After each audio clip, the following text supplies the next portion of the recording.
about sword lesbian weddings.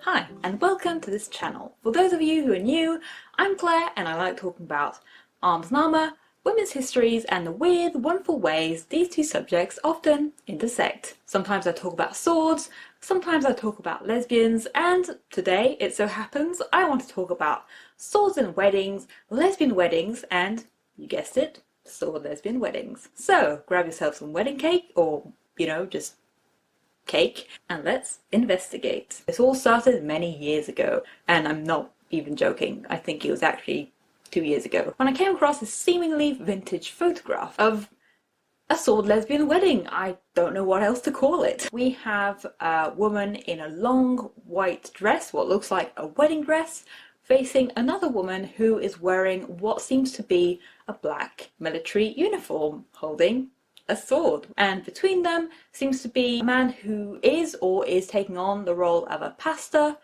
or priest, and seems to be officiating somewhat. And there's a few visual clues in the picture itself that maybe allow us to unpack a little bit more, like the fact that the military uniform on the woman doesn't quite seem to fit, and the environment in which they are doesn't seem so much like a church, but maybe some kind of domestic setting, like somebody's home. This photograph was floating around the internet without much of a source, and you know how I feel about people not citing their provenance.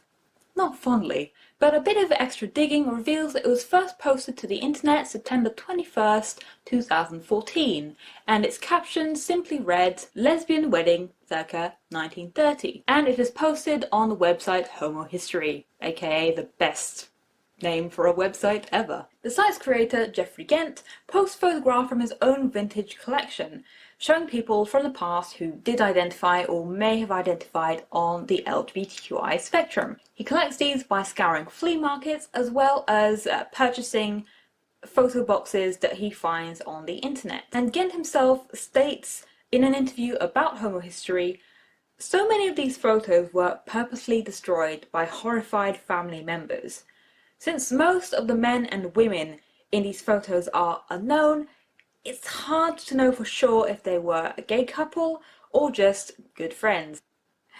And the phrase "good friends" has done a lot of heavy lifting throughout history. But he continues, "For every photo that I may have mistakenly identified as gay, thousands more were burned or even torn to pieces to keep a family secret." Now, I did reach out to Jeffrey a while back and I have not heard back yet. I'm not sure if I'm going to or if the account is still active. But Jeffrey, if you're watching, my inbox is always open. So I don't necessarily know where this photograph was found, but we do have a date for it, or at least a date that is attributed to it. 1930s, but when I actually downloaded the picture from the website, I also got date in the actual image itself, which was a 1937. So, the 1930s. Where do we begin? Well, at the time, marriage would not have been officially allowed between two people of the same gender in a range of different countries. But this did not mean that same-gender marriage did not happen. And there's a lot out there around marriage between men, specifically, but not a lot around lesbian and bi women. So I'm going to try and focus on that specifically. But first, I did want to point out that there is a complex and fascinating history of marriage between men. And that was due to the fact that, unfortunately, it was more openly and strictly condemned. Marriage was often seen as a sign of ownership for a man, so the idea of a man marrying a man was sometimes seen as something that is condemned for that specific reason, in a context in which married women would have been seen as the commodity. Love that for us. It's always a painful truth that these stories are more visible throughout history because they were more openly condemned. In the case of women loving women, there was often another extreme. Erasure. How do you condemn something that is barely acknowledged within a patriarchal society as a thing, and in which women in many parts of the world were considered second-class citizens? There is generally a disregard for women having their own kind of agency in terms of love and relationships throughout history, specifically within patriarchal societies. Another reason is that colonialism also led to the deliberate erasure of many queer and trans identities in a range of countries, including a tradition of same-gender weddings that was just inherent to a particular culture. For example, Navajo history and tradition includes the recognition of two-spirit people, described as having a third gender, which could encompass the experiences of non-binary and intersex people, as well as gender non-conforming people we would today label as lesbian, gay, or bi. Many were allowed to marry, which was then eradicated by Christian missionaries and the US government. And as a consequence of American imperialism, same-gender marriages are still banned under Navajo law. So bearing all this in mind, within the Eurocentric and American context, weddings would not have been authorized between women in the 1930s. But it did not prevent weddings between women from happening long before, as lesbians and bi women everywhere said, "Screw this, I do whatever I want."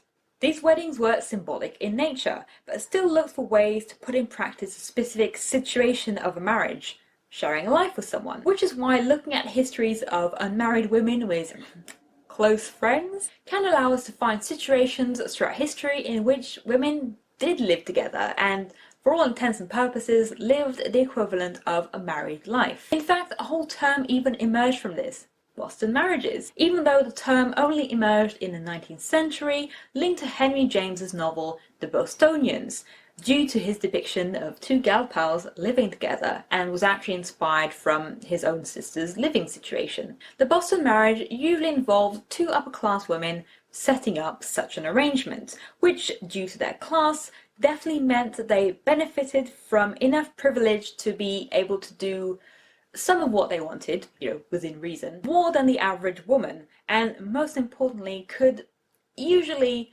be more or less financially independent from men or seek support in different ways. And while that definitely is a whole vibe, it's worth remembering that this is also the reason lesbian history is filled with so many rich upper-class women, because their status could to some extent forgive some amount of visibility that meant that they were documented in the first place, which is why examples we have are often rooted in an upper-class context, like the stories of the ladies of Llangollen. Eleanor Butler and Sarah Ponsonby, as two late 18th century, early 19th century Irish upper-class women, are named after the village in Llangollen that they both moved to in Wales in 1780, settling into a picturesque little Gothic house. To be more precise, I think it was right next to Llangollen. They escaped their home country because they were both facing arranged marriages that they wanted no part in, and in doing so ended up living together for 50 years. So that's where we need a little bit of nuance when it comes to wealth and class. Sarah and Eleanor were actually not very wealthy. They actually accumulated quite a lot of debt due to not really working and also having a small staff that ran the cottage. So they mainly lived off a small pension that was provided to them by their estranged family, and also relied on the generosity of friends, which included Mary Shelley and Byron, because of course it did. Towards the end of their life, they were often seen together in matching black riding clothes with matching men's top hats, which is an entire mood, which would have been considered bold, eccentric, and gender non-conforming at the time. Oh, and they also had jointly signed tableware and letterheads. Just little housemaid things, totally normal. With all this in mind, they did deny all allegations of being together in any way that wasn't platonic. They strongly denied claims that were published on them in the press, and their letters and diaries don't really seem to indicate something that we would identify today as a lesbian relationship. And I think there's a lot to say about that. Firstly, just because something is true doesn't mean you necessarily want a newspaper to broadcast it, especially within an inherently patriarchal and homophobic society. And indeed, you maybe also wouldn't want your letters and diaries to reflect that kind of information. But also the idea that their relationship should be discredited or overlooked as being queer just because it doesn't seem to have a physical component to it is just kind of weird. Ace people exist, people have queer platonic romantic relationships that don't include cuddling, kissing, woohooing, what have you. Apparently YouTube hates it when you talk about just not safe for work stuff, so I guess I'm just going to be using the term woohooing. All of this doesn't mean that romantic feelings ultimately couldn't be involved, and I think that we need to understand that the way in which friendships and romantic relationships would have been considered at the time were probably just not as strictly limited as they are today. That you could have a friendship with someone that could very well, by our modern gaze, be seen as something that is actually a romantic queer relationship. All this to say that ultimately in their story and the life of so many other women, there is always space for different readings, interpretations, and nuance, baby. But I'm also just going to mention that their generations of dogs, as in just all the different dogs they had, were apparently called Sappho, based off the iconic ancient Greek poet whose lesbian poetry has made its way all the way back to us. So there's that. Just a fun extra crunchy detail, like sprinkles on top of a delicious cake of lesbian history. But we can also look at the life of another historical figure who is very commonly interpreted as a lesbian, who has recently been adapted to the TV screen in Gentleman Jack, Anne Lister, who was actually not only a contemporary of the ladies of Llangollen, but talked about one of them in her diaries. And those diaries are also the reason that we know so much about Anne today, because she not only documented her entire life, but also had a specific code in which she wrote about the more personal aspects of her life that she didn't want anybody to stumble across, such as her relationships with women, including Anne Walker, which she not only courted, but also symbolically married. We interrupt this video for a brief Theo the Cat intermission. Whoop! You want to do the video with me? You just want Dreamies. Do you want to talk about lesbians with me? But this time, beyond living together, Anne actually takes things... You're purring so loudly. Okay, goodbye, Theo. This time, Anne, beyond living with Anne, without an E, actually takes things a step further and suggests that they get symbolically married within a church, which takes place at Trinity Church in York, which, incidentally, I visited a few months ago and was definitely a highlight of my year in terms of queer pilgrimage. Well, that and finally visiting Shibden Hall, where Anne lived. Now, while an actual wedding could not be officiated, and this would not have happened with the knowledge of anyone within the church itself, Anne and Anne made this ceremony the equivalent of a traditional wedding for themselves on 30th of March 1834. Anne notes in her diary, "At Goodramgate Church at 10:35, Miss W. and I and Thomas stayed for the sacrament. The first time I ever joined Miss W.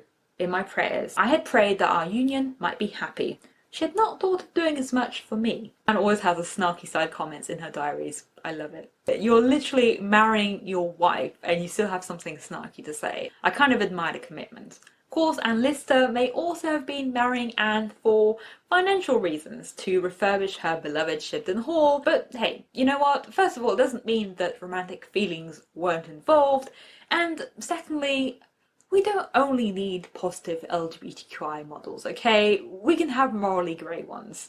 Which Anne, you know, what with the views against women's votes, unethical landlady practices, and her general personality, kind of fits the bill. Let's give it up for complicated and slightly terrible historical lesbians. And it would make sense that throughout the centuries, in a range of different creative ways that corresponded to their own relationship, their own way of confirming their union, a range of couples and a range of women would have done the same. Many of these stories also show a glimpse into weddings that may have flown under the radar, or gaydar. Oh, that brought you back, did it? This is Theo. He's very handsome. He comes into my room each time I'm talking about lesbian history. He's an ally. We're investigating lesbian history together. Just one girl and her cat nephew. Right. Where were we? Like in the 18th century, when a Swedish corporal who had been involved in the Great Northern War in Sweden married a woman, but later revealed that, plot twist, the corporal was also a woman who had enrolled in the army years ago dressed as a man, and this was Ulrika Stauhammer. But despite the start of what seemed like a very happy married life, Stauhammer was eventually made to confess, facing mounting pressure by her family, and was then charged with blasphemy for dressing as a man and making a mockery of marriage by marrying a person of the same gender. During the trial, her wife actually testified that she actually only loved her more after she revealed her true gender.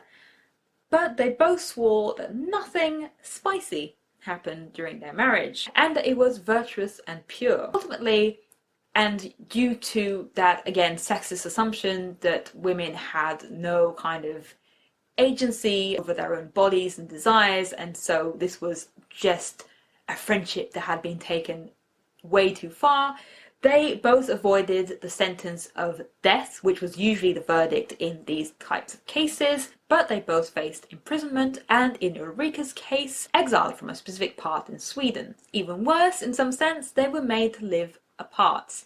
Still married symbolically, but not able to actually live out their lives together, though the letters that they sent to one another show that their relationship and their love was true. Just a little bit of lesbian historical heartbreak, because we don't get enough of that. So there is precedent.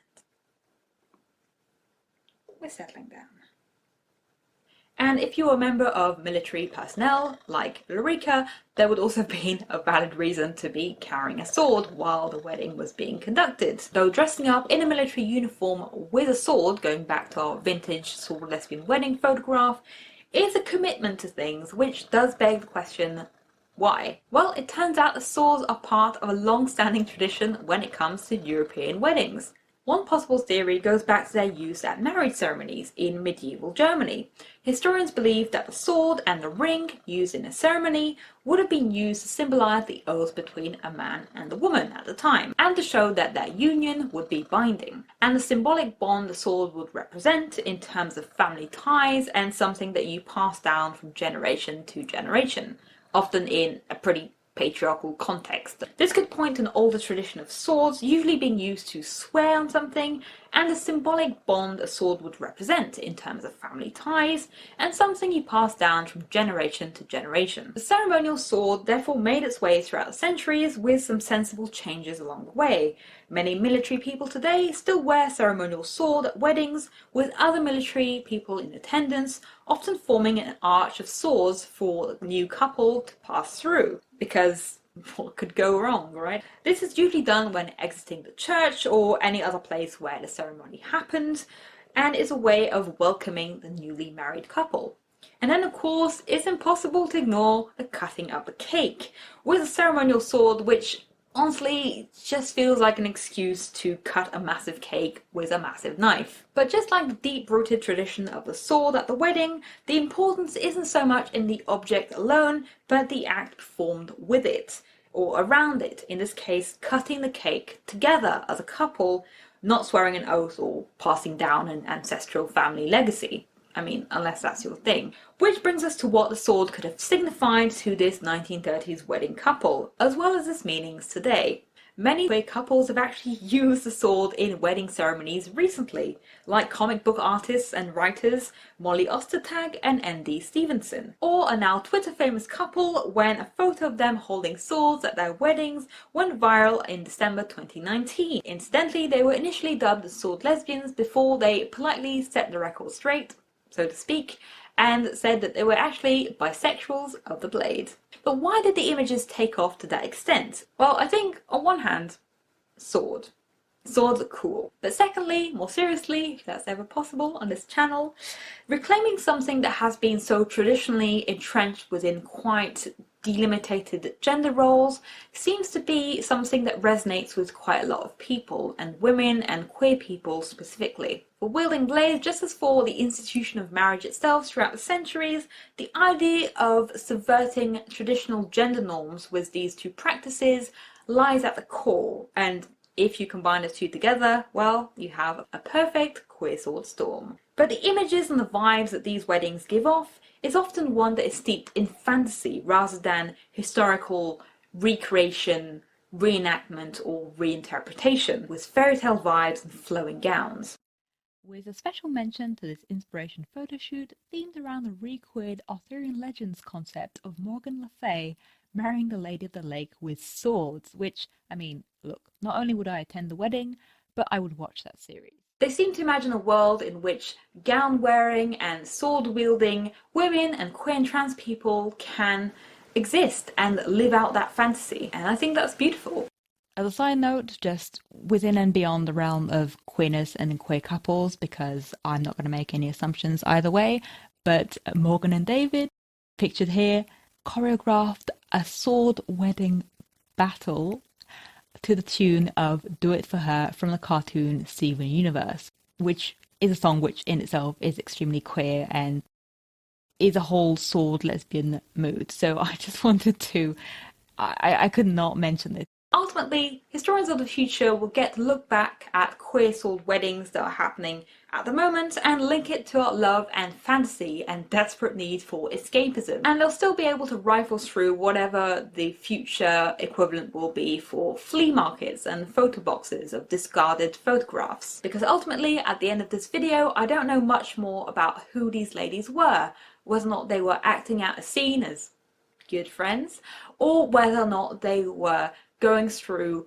a deeply personal symbolic marriage that was a symbol of their personal commitment and love towards one another. But I know that if they were a couple at a time which they could not express it openly and could only share that with a circle of close friends and could only document that through a photo that eventually got lost and found in a flea market, they might be hoping that something like what's happening right now with us rediscovering their story might happen. And in doing so and hoping so, they might want to echo the sentiment that we find in the words of Sappho. Someone, I tell you, will remember us in another time.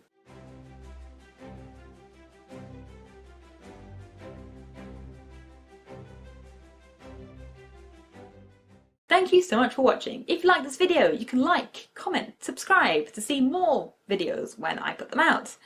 And you can also hit the bell for notifications. If you like this video and want to fuel my caffeine habit, which makes these videos possible, honestly, in the first place, you can buy me the equivalent of coffee over at Ko-fi in a link down below. And you can also follow me on social media at Carmine Claire.